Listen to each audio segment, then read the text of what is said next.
Hey, welcome back to Shakesyear. We are in Act 4, Scene 1 of Henry VI, Part 2, which means we didn't get to hear anything from Act 3, Scene 3. So, quick recap. Gloucester's been murdered by Suffolk, essentially. He killed the guys that did it. Suffolk has been banished. The Queen is very upset about that.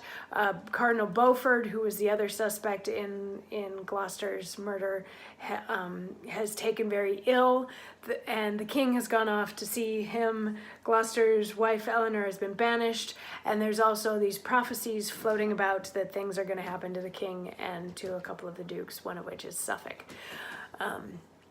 So anyway, Act 3, Scene 3 is in Beaufort's bedroom, where he is he's sick and he's delirious, and the King comes in and Beaufort doesn't recognize him but starts babbling some stuff, and as he's babbling he's trying to prove that he's innocent, but he actually kind of sort of admits to killing Gloucester, or at least being in on killing Gloucester, and the King is like, oh, but as you're dying, make the sign of hope to God, which Beaufort doesn't do. He just dies, and the King's like, crap, he died without making the sign of God, so is he screwed?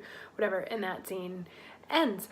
So now here we are in Act 4, Scene 1, and we get to hear from the lieutenant kicking this off. The lieutenant is a pirate, because of course there need to be pirates in this show.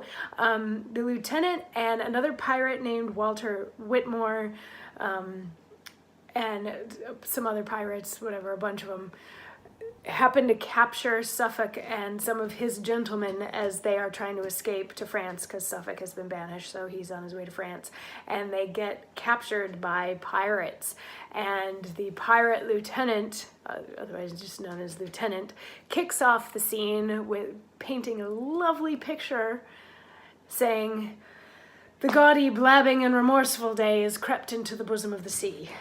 And now loud howling wolves arouse the jades that drag the tragic melancholy night, who with their drowsy, slow, and flagging wings cleap dead men's graves, and from their misty jaws breathe foul, contagious darkness in the air.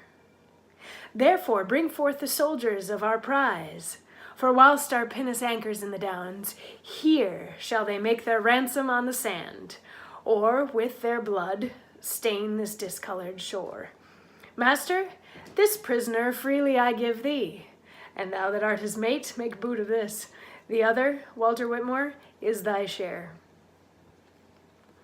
So yeah, it's now nighttime, and they're on the shore, and Suffolk is also not quite dressed like Suffolk. He's a little bit raggedy right now, and his gentlemen have been taken prisoners, and right now they have to either agree to pay a ransom or die here on the sand. And the lieutenant gives up two of the prisoners, one I think first gentleman, and then Suffolk. He gives Suffolk to Walter Whitmore, but they don't know yet that he's Suffolk, and that's going to be important in about 5 minutes. And tomorrow we get to hear from Suffolk as he's chatting with the pirates.